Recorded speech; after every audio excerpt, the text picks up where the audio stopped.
ser diferente. Salmo de número 40 e o versículo de número 1 e 2 e 3. Glória a Deus. Diz-nos a palavra: eu esperei pacientemente pelo Senhor, e Ele se inclinou para mim e ouviu o meu clamor. Ele também me tirou de uma cova horrível, do barro lamacento, e pôs os meus pés sobre uma rocha, e estabeleceu os meus passos. E Ele pôs uma nova canção na minha boca, um louvor ao nosso Deus. Muitos o verão e temerão e confiarão no Senhor. Glória a Deus. Podeis assentar. Tudo vai ser diferente. Meus queridos irmãos e amigos, nós temos diante de nós um salmo de Davi. Os salmos, como sempre é do conhecimento da maioria dos nossos irmãos, ele é um livro de cânticos. E assim como nós utilizamos a harpa cristã para a nossa liturgia de cânticos no nosso culto, os judeus, eles utilizam os salmos. E os salmos, eles têm algumas peculiaridades. Por exemplo, nele está inserida algumas experiências de vida, de alegria, de tristeza, de angústia, de dor. Os salmos, ele versa sobre isso. Há salmos que se convida a louvar e adorar a Deus. Há outros salmos que é transcrito uma situação bastante terrível do salmista. E eles têm vários compositores nesse livro de Salmos. Como vinha dizendo, majoritariamente é Davi. E também temos Salmo de Moisés, de Salomão, salmos também dos filhos de Corá, Asaf, que eram homens que recebiam estes cânticos em atos de inspiração. Muitas vezes a sua experiência pessoal, eles transcreviam, faziam música e utilizavam nas reuniões de culto a Deus. Então, há salmos que eles são bastante especiais. Por exemplo, os salmos dos peregrinos. Os meus irmãos entendem que havia pelo menos 4 festas em Jerusalém. E nessas 4 festas, todo judeu deveria estar pelo menos em uma delas. E como as viagens da época eram feitas a lombo de animais e sempre a pé, se reuniam famílias e famílias, e iam aquelas caravanas de famílias caminhando estrada fora, cantando salmos de peregrinos, por exemplo, como o Salmo 84, e eles iam louvando a Deus. Há também aqueles salmos conhecidos, salmos do lagar. Os irmãos lembram que na colheita da uva, os agricultores judeus, eles já tinham próximo da vinha um lagar. O lagar era mais ou menos como esse tanque batismal aqui. Ele tinha uma saída. Então, se jogava todas as uvas lá dentro e os pisadores de lagar entravam para dentro e começavam a pisotear a uva. E aqui, por este cano, que era um orifício que eles faziam, ia saindo o suco. Iam sendo armazenado em odres e colocado para fermentar. E enquanto eles estavam pisoteando as uvas dentro do lagar, eles começavam a cantar para dar o ritmo, né? Para dar o ritmo.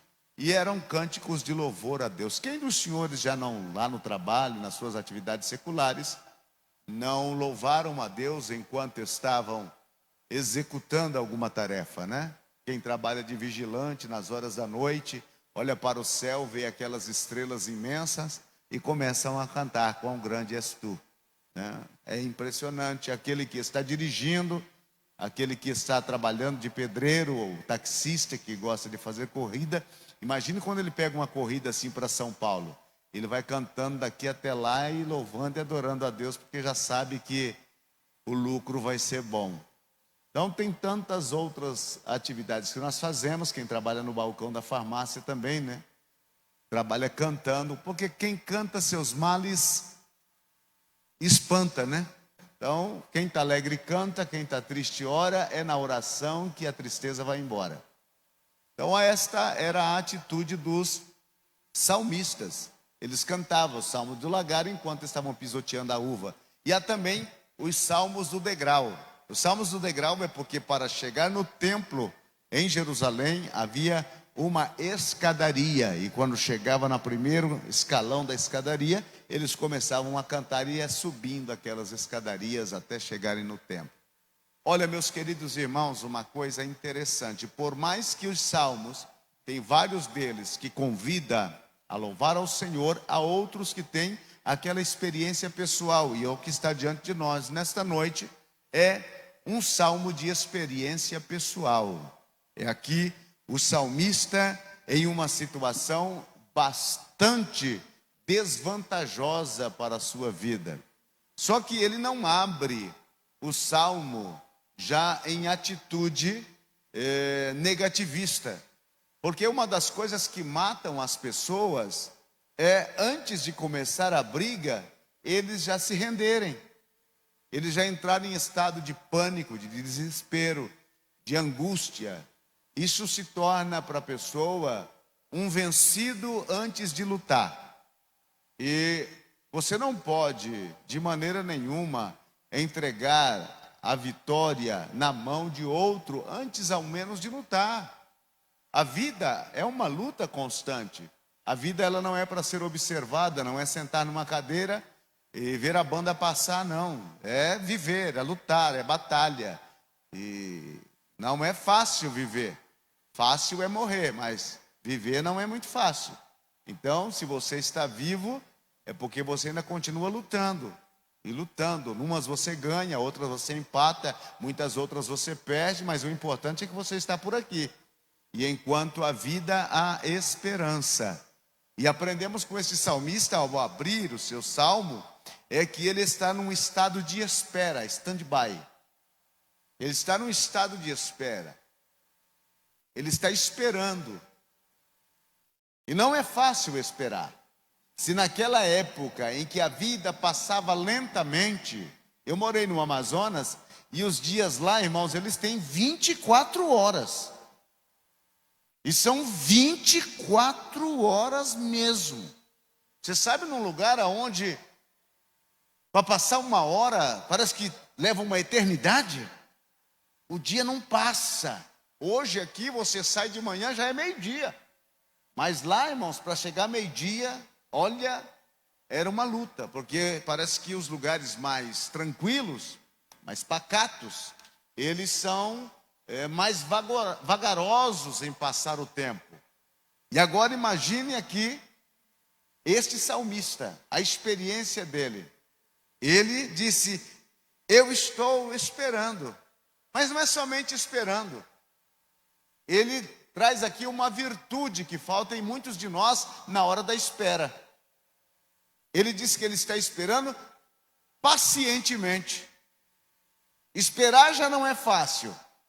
E esperar com paciência é uma grande virtude. A paciência, ela vem através da tribulação. A Bíblia disse que a paciência, a tribulação gera paciência. Então você que quando você pede a alguém: Deus, me dá paciência com esse meu esposo, Deus manda tribulação para você.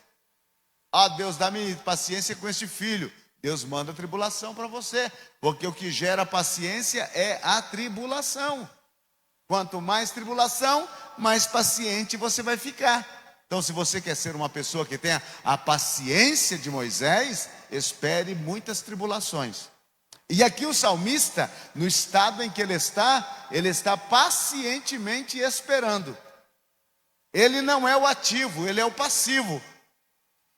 Nós sempre estamos no posicionamento do ativo, porque eu faço, porque eu vou, porque eu venho, porque eu consigo, porque eu realizo. E esta é uma equivocação.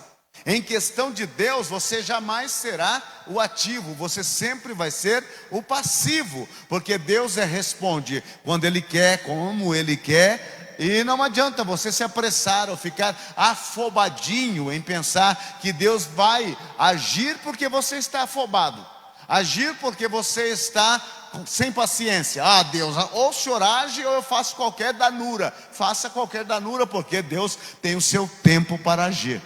Então é melhor pedir a Ele: Senhor, me dá calma, me dá tranquilidade, porque eu sei que este momento vai passar e na Tua hora, aquilo que o Senhor tem preparado para mim vai acontecer. A nossa afobação só queima a etapa e quer antecipar o processo. Meus queridos irmãos, se você coloca um bolo para assar, você não pode tirar depois do tempo e nem antes do tempo. Você tem que tirar no tempo. Algumas irmãs que assam bolo sabem muito bem o que eu estou dizendo. Gastam uma fortuna naquela receita, né? E colocam o bolo para assar. E deu o horário de tirar o bolo e ela pensa: não, vou deixar mais 5 minutos, que é para dar uma douradinha. E daquela douradinha, você tira um tição lá de dentro do forno, né? Ou então, vou tirar antes para não queimar. Aí você tira e está cru. Eu sei que tem algumas irmãs olhando para mim, já sorrindo, porque isso aconteceu com você. Então tudo tem o seu devido tempo. A nossa vida também, ela tem o seu devido tempo. O salmista está entendendo isto. Ele esperou com paciência. Só que ele não esperou com paciência de boca calada. Ele esperou com paciência, mas sempre recordando a Deus do seu estado. Ele disse que Deus ouviu o seu clamor. Então ele estava falando com Deus no período em que ele estava. E aonde ele estava? Esperar com paciência em Deus, em volta de uma mesa farta, é muito bom.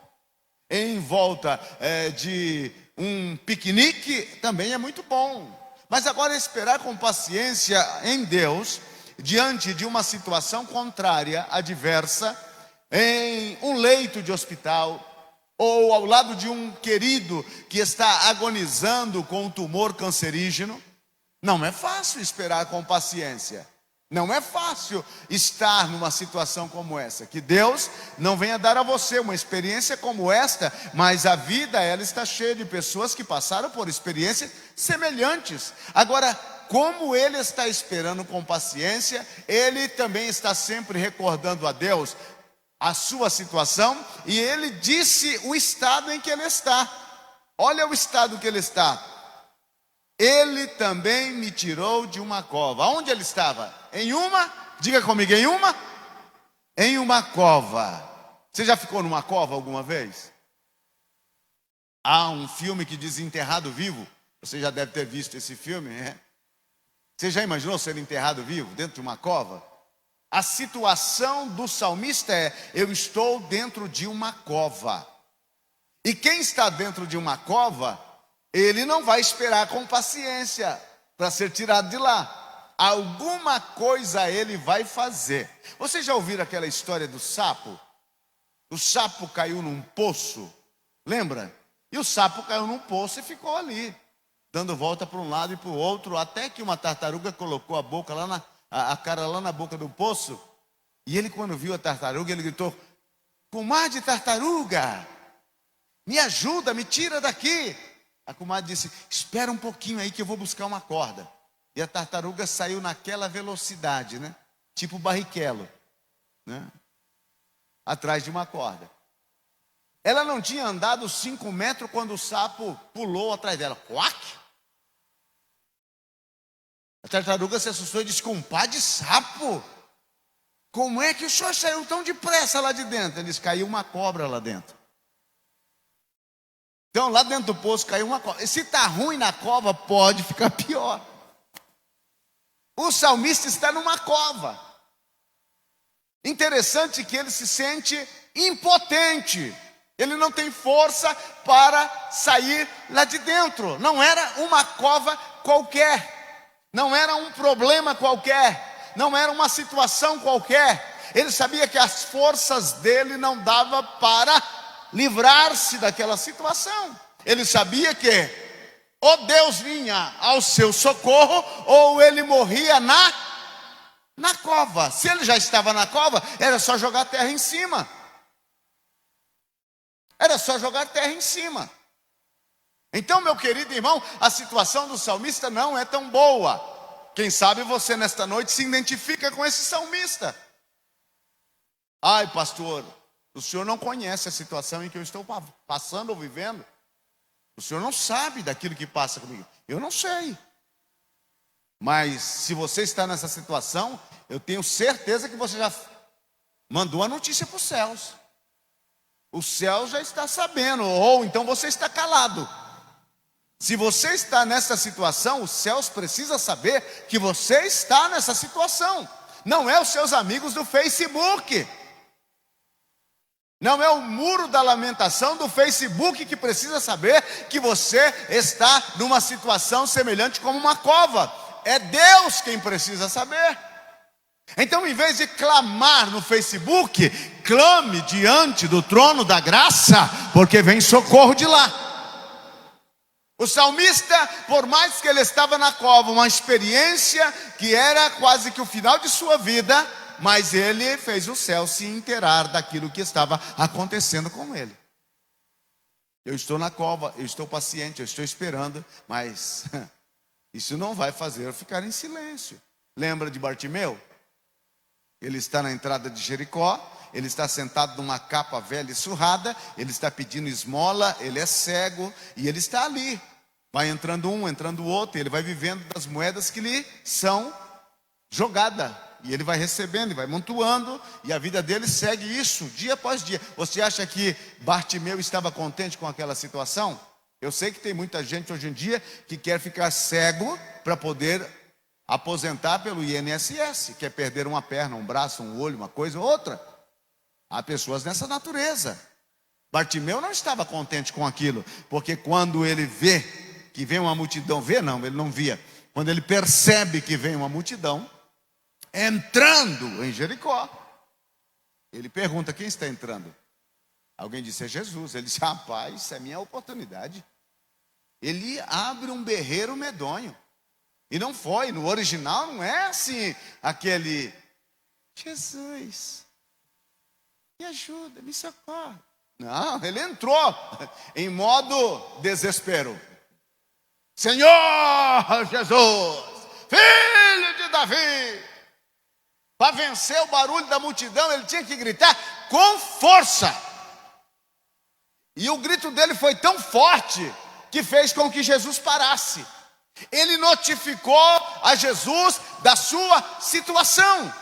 O salmista aqui está dizendo: eu clamei, eu estava esperando pacientemente na hora de Deus, mas isto não me impediu de clamar. Quanto mais você clama, mais rápido o socorro chega. Quanto mais você pede, mais Deus é incomodado nessa situação. Então não fique gritando por aqueles que não podem te ajudar ou te salvar. Grite. Se já você vai gastar energia para gritar, grite por aquele que pode te tirar da cova. E o salmista está gritando para a pessoa que pode. Disse ele: ele me tirou de uma cova. Olha o estado da cova. Era uma cova horrível. Era uma cova de barro lamacento. Então não era um lugar para esperar com muita paciência, né? Não era um lugar para estar assim: poxa, uma cova horrível, escura, úmida, barro por todo lado. Você pode ver o barro até no meio da canela do sujeito, e ele está lá. Como ele é crente da Assembleia de Deus, diz: não precisa nem gritar, é só compartilhar aqui no Face, todos jogam uma cordinha e me tiram daqui. Não, meu irmão. Ele está lá. Mas ele aproveita para gritar. Ele não diz quanto tempo ele viveu essa experiência. Mas como ele fala de paciência, foi uma experiência que perdurou por algum tempo. Não foi aquele negócio tipo provas de micro-ondas. Não, foi aquela prova assim, ó, tranquila. Dias, meses. Eu não sei quanto tempo faz que você está sendo provado. Quem sabe você está dizendo, já não aguento mais. Mas se você está aqui nesta noite é porque Deus sabe que você aguenta um pouquinho mais. E Ele vai vir no momento dEle. Vai vir na hora dEle. E eu quero profetizar na tua vida nesta noite e dizer que esta cova não será a tua tumba, será a tua experiência de um grande milagre fornecido por Deus. Se você crê, pega esta palavra, porque é para a tua vida. E aí ele disse, tudo vai ser diferente, né? Porque ele disse, primeiro foi tirado de lá. Foi tirado de lá. Disse, ele também me tirou de uma cova. A cova era terrível. Eu não sei quantas experiências de cova você já teve, mas eu já tive algumas. Sabe aqueles lugares que você grita, grita, grita e parece que os céus é de bronze, a terra é de ferro, e ninguém te escuta, e você precisa de um socorro, de um auxílio, de uma ajuda, e nada acontece? Nada acontece, o céu fica em silêncio, ninguém, nem Deus, nem um anjo. Tem até anjo que diz, e aí Deus, eu vou ou não vou? Calma, espera um pouco. Tem aqueles outros anjos meio apressadinho lá que assistem no trono de Deus, diz, vou agora? Não, não, espera aí, calma lá. Ainda ele não está no ponto. Você vai ficar dentro dessa situação até o dia que Deus quiser. Eu sei que te dói o coração, porque doeu muito em mim, quando eu tive que passar por isso. A experiência da dor, a gente quer se ver livre dela rapidinho. Quem já teve dor de dente, levante a mão. Olha aí. Eu, quando era menino, tinha dor de dente. Lá na Bauruense, no Mato Grosso. Meu pai foi para lá trabalhar num reflorestamento de pinos e eucalipto. E para lá eu fui. Meus queridos irmãos. E quando era de madrugada, começava a dor de dente. E a dor de dente, ela começa quando tudo está num silêncio, não é assim? Todo mundo está dormindo, roncando, e o dente começa a latejar. E vai latejando, e vai latejando, e vai latejando. E o desespero vai tomando conta. E você vira, e você aperta, e faz isso. Naquele tempo tinha cibalena. Quem é da época da cibalena? Levante a mão. Você é do nosso time. Quebrava a cibalena e colocava dentro do buraco do dente. Naquele tempo não tinha o Nishimura, né? Para dar um jeito. Então, colocava o pedaço de cibalena lá dentro. E quando não tinha cibalena, eu coloquei até solução de bateria. Perdi uns 5 dentes. Mas é uma dor terrível. Eu queria ficar livre daquela dor. Quando você está num problema, você quer ficar livre do problema. Você faz de tudo para se ver livre do problema. Porém, tem aqueles problemas que eles são teimosos em persistirem. Porque ali é uma disputa de paciência. A tua paciência e a paciência do problema. Quem é que vai vencer? Porque o problema, ele tem toda a paciência da vida para estar ali. A dor que te acompanha tem toda a paciência para estar te acompanhando ali. Isso são experiências da vida. E passa um dia, passa outro. E o pior das dores é esta, que a tendência da dor é intensificar. Já viu uma mulher quando está prestes a dar à luz?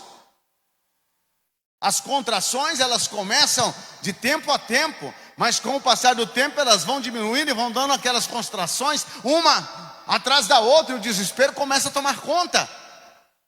Quanto mais intensa for a dor, significa que a bênção está mais próxima para chegar. Porque quando intensifica a dor constante da mulher grávida, mais próximo está para vir um novo varão ou uma varoa sobre a terra. Então, se está doendo, se está sofrendo, eu tenho uma boa notícia para você: a tua cova está chegando ao fim. Deus está para te tirar desta experiência. E aí ele disse que tirou da cova, agora mudou de cenário. Colocou os pés dele sobre uma rocha. Saiu da cova, lamacenta, barrenta, Vem cá, vou tirar você daí e vou colocar você aqui. Que mudança transcendental. Saiu da cova de lama e foi para uma pedra firme. Qual é a melhor experiência? A da pedra ou a da cova? Jesus disse: eu sou a pedra. Então o que fez? Deus tirou o salmista daquela situação e colocou ele sobre Jesus. E é bom você entender isso, que todas as vitórias que você vai receber virá por intermédio de Jesus. Sem Ele não há vitórias, sem Ele não há livramento, sem Ele não há como ser tirado da cova. Ele te tira da cova e te coloca na rocha, uma rocha firme, inabalável, uma rocha que permanece. Os tremores derrubam casas, os tremores afundam pontes, os tremores racham a terra, mas não há tremor que destrói uma rocha. A terra pode tremer e abalar-se, mas a rocha permanece firme. E aonde Deus vai colocar você, não acontecerá que você vai sofrer algum reveses, porque você está com os pés sobre a rocha. Pode ser que ao redor tudo vai estar quebrando, mas na rocha, na fortaleza, você vai estar firme. Quem crê nesta palavra, diga comigo amém. Aleluia. Interessante que tudo aqui neste salmo ele disse que, eu não sei como que ele chegou na cova, não sei como ele chegou lá, mas eu sei como ele saiu. Eu não sei como você chegou neste problema, mas eu sei como você vai sair deste problema. Você pode ter chegado com seus próprios pés. Meti o pé na jaca, pastor. Pode ser com seus próprios pés. Fiz o que não devia.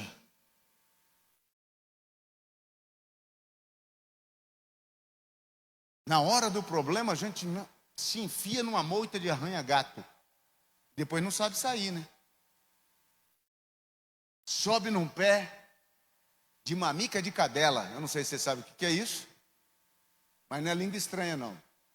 É uma árvore que ela é toda cheia de espinhos. Os espinhos dela parecem uma mamica. Lá no Amazonas, quando alguém escutava o esturro de uma onça, já subia até numa árvore daquela. Depois ficava gritando: me ajuda a descer. Como é que você subiu? Como eu subi? Eu subi. Então, do jeito que você subiu, desce. Nós muitas vezes sabemos nos enfiar no problema, mas não sabemos sair. Sabemos enfiar-nos numa cova lamacenta, barrenta, suja, escura e úmida. Não sabemos como sair. Quantas vezes você se meteu num problema, e quem sabe você está aqui nessa noite com daqueles problemas tamanho família, e agora você não sabe como sair. Você sabe como você chegou até aí, mas não sabe como sair. E eu vou dizer, só se sai de uma cova por cima. Mas eu sei, quem vai te tirar é Ele. Diz que Ele me tirou. Ele me tirou. Tirou por quê? Pelo estado que estava? Não. Tirou pelo clamor dele. Pelo clamor. Quando ele clamou, aí ele disse: esperei pacientemente pelo Senhor, e ele se inclinou para mim e ouviu o meu clamor. Não foi pelo estado, mas foi pelo clamor. Porque tem muita gente que está num estado terrível e terminal, mas não clama a Deus e não tem experiência de ser tirado daquela situação. E não adianta chorar, se lamuriar, não vai resolver. Ou você clama com fé a Deus, ou permanece na cova, ou permanece no problema, ou permanece nessa experiência terrível. Mas se você crer em Deus, canalizar o seu clamor a Deus, Ele vai ouvir. E Ele vai se inclinar para você, e aquela mão que um dia tirou Pedro das águas que ia afundando, tirará você também. Colocará você sobre uma rocha. A mudança é transcendental. E disse mais ele: pôs os meus pés sobre uma rocha e fez o estabelecimento dos seus passos. Isso é muito importante. Se você for andar pelos caminhos que você escolheu, tem covas abertas te esperando para você cair dentro. Mas se você andar pelos caminhos que Deus fez para os seus pés, você vai ter passos estáveis. Não serão variáveis, não serão aqueles passos falsos. Não, serão passos dados no caminho do Senhor. E andar pelo caminho, Jesus disse: eu sou o caminho. Quem me segue terá a vida eterna. Então pare de andar com os seus pés, e esses seus pés, por mais que tenham numeração pequenas, já te levou a lugares muito feios. Então comece a andar com esses pés pelo caminho que Deus tem aplanado para você. Comece a andar com Jesus, porque quem anda com Jesus não erra o caminho. Quem anda com Jesus anda na luz. Quem anda com Jesus tem um caminho perfeito, sabe para onde vai. Quem anda com Jesus só tem um destino final. O destino é os céus. O salmista Davi disse: estou certo que a graça e a misericórdia me seguirão todos os dias da minha vida. Olha o destino final: e na casa do Senhor morarei para todo sempre.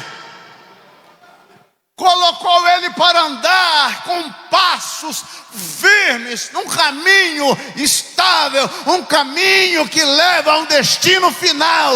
O destino é os céus. Levante a tua mão, recebe esta palavra. O teu destino não é cova, o teu destino é céus. Aleluia. E ele continua dizendo: andar neste caminho é diferente. Olha o versículo de número 3. E ele pôs uma nova canção na minha boca, um louvor ao nosso Deus. Andar por este caminho é andar cantando. Na cova não dá para cantar, na cova só dá para clamar. Agora no caminho você canta. Canta. Mas não é a musiquinha do Chapeuzinho Vermelho. Pela estrada fora eu vou bem. Não. É canta. Por que a gente canta? Eu tenho certeza que você já cantou alguma coisa hoje. Levantou de manhã, alguma coisa você cantou, ou assoviou, ou balbuciou. Porque o crente que anda no caminho com Deus, ele tem canções novas para cantar. Que experiência extraordinária! Na cova não se canta, na cova clama, mas no caminho se canta. Então prepare-se, você vai cantar e cantar as grandezas de Deus. Que experiência! Ele tinha motivo de cantar, sim ou não? Ele tinha motivos para cantar, sim ou não? Só quem passou pela experiência da cova sabe o valor do canto. Só quem passou por uma noite terrível, traumática, sabe o que significa ver o novo dia e uma música nos lábios para cantar. A Bíblia diz que o choro pode durar uma noite, mas pela manhã vem a alegria. E quem está alegre sempre canta. Você já chegou na sua casa, fiu, a esposa diz: está feliz, hein? Porque tem algumas esposas que não gostam de ver nem você feliz. Ela já dá um jeito de te entristecer logo de entrada. Ou o esposo, né? Ele chega em casa, a esposa está limpando a casa, a esposa está para lá, para cá, passando o trapeador para lá, para cá. Da linda pátria estou. E o camarada pisa na porta.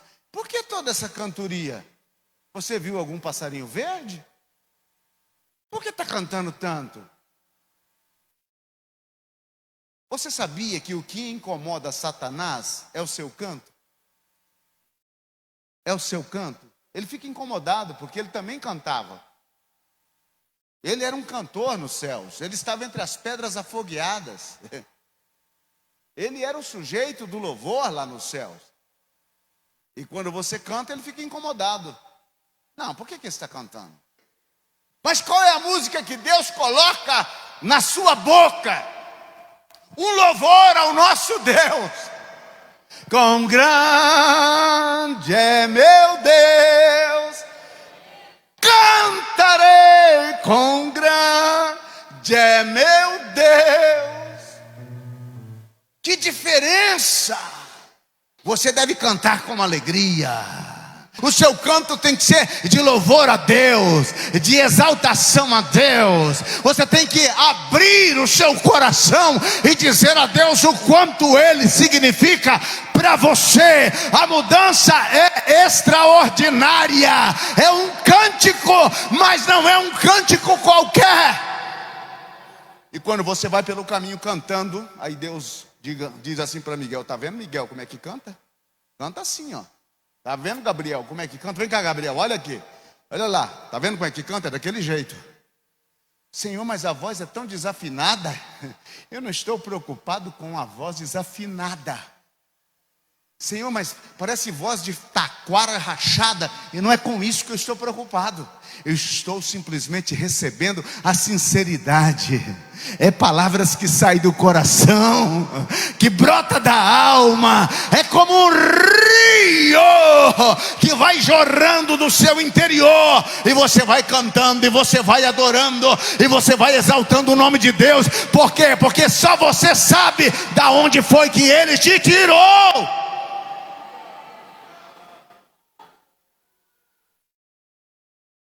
Por que você está alegre? Porque eu sei de onde eu estava. Um pastor perguntou para ele: Aparecido, porque sempre eu estou te vendo sorrindo. Eu falei: meu filho, o que é mais fácil? Sorrir ou ficar com uma cara de limão? Porque tem uns pastores que parecem que foram batizados no limão. Ou no vinagre. O que é melhor? Sorrir. Diz que quando você sorri, diz que são poucos nervos do rosto que você utiliza. É por isso que eu quase não tenho arrugas. Mas quando você fica triste, né? Aquela cara fechada. Porque tem um pessoal que cria assim umas roscas aqui, né? Parece que eles usam chapéu de rosca, né? A vida toda. Como é que você está, irmão? Tô. Né? Saiu da Bate-Caverna. Tô. Meu irmão, seja feliz. Liga lá o seu aparelho de som, o seu celular, e abre essa boca santa que Deus te deu e canta. Canta, canta, canta. Alguém disse que você parece uma cigarra, e daí? É melhor cantar do que chorar. É melhor cantar do que murmurar. É melhor cantar do que reclamar. Porque você sabe de onde foi que Deus tirou. O panorama da tua vida não será cova para sempre. O panorama da tua vida é caminho aplanado em direção aos céus. E eu vou dizer, você que não gosta de cantar, eu já quero te dar uma boa notícia. Se você não gosta de cantar, você está frito em pouco azeite. Porque nos céus é só cantoria. É só cantoria. É o único ministério que não cessa. É o ministério do cântico. E você vai para os céus. E você vai cantar melhor do que os anjos. Mas por que melhor do que os anjos? Sim, você vai cantar. Você já viu algum anjo cantar de barriga vazia? Anjo não precisa de comida. Você já cantou de barriga vazia. Você já viu algum anjo cantar doente? Anjos não ficam doentes. Você já cantou doente. Quem não cantou doente? Com febre, com dores, de madrugada. Você cantou. Por que o seu louvor a Deus será maior do que os do anjo? Porque você tem experiência do sofrimento. E ainda no sofrimento você cantou. O salmista está dizendo: eu tive por lá, eu sei o que é que está na cova. E se vocês querem desligar o meu aparelho do cântico, vocês não vão conseguir. Eu vou cantar, eu vou cantar, eu vou cantar, eu vou cantar. E o cântico que ele canta, eu quero encerrar, diz assim: Ele pôs uma nova canção na minha boca, um louvor ao nosso Deus. E aí ele disse: muitos o verão. Cântico a gente vê ou a gente escuta? O que você me diz? O cântico você vê ou você escuta? O cântico a gente não escuta? Porém, há algumas melodias que a pessoa está cantando e você está o quê? Mentalizando o que aconteceu. Ele está dizendo, muitos o verão. Que cântico que você acha que ele cantou aqui? Eu estava na cova, lamacenta e escura, sofrendo, mas estava paciente. Clamei ao Senhor, Ele me escutou. Quem ouvisse um cântico como esse, já começava a ver um sujeito numa cova, úmida, escura, fria, barrenta. E aí quando ele entra, e o Senhor se inclinou para mim, ele disse, olha, Deus cuidou dele, me tirou de lá. As pessoas começam a se identificar com a mesma experiência dele e dizer, poxa, se ele estava lá e Deus tirou, há esperança para mim. Há esperança para... Eu estou vivendo a mesma experiência, então eu vou clamar ao mesmo Deus, eu vou temer ao mesmo Deus, eu vou pedir ao mesmo Deus, porque se Deus fez com ele, vai fazer comigo também, e ao seu nome glória para sempre. A experiência, e ele termina aqui nesse refrão dizendo, muitos o verão e temerão e confiarão no Senhor. Eu quero te dar essa palavra de alento nesta noite e dizer a você que a sua experiência de sofrimento, de angústia, de dor, sei lá a experiência que você está tendo, Deus vai utilizar para que outros passem a confiar em Deus. Você diz, ai pastor, mas justo eu, justo você. Quanto consolo já não trouxe no nosso coração a experiência de Jó? Quantos consolos já não trouxe aos nossos corações a experiência de pessoas que sofreram? O seu sofrimento será um testemunho para que outro saiba que Deus existe e atende aqueles que clamam a Ele e faz tudo diferente. Muda todas as coisas. Fique em pé, por favor. Ele é quem muda tudo. A mudança do cenário da tua vida está na mão de Deus. E Ele é quem muda tudo. A situação em que você está experimentando, não sei qual é, mas eu creio num Deus que pode transformá-la.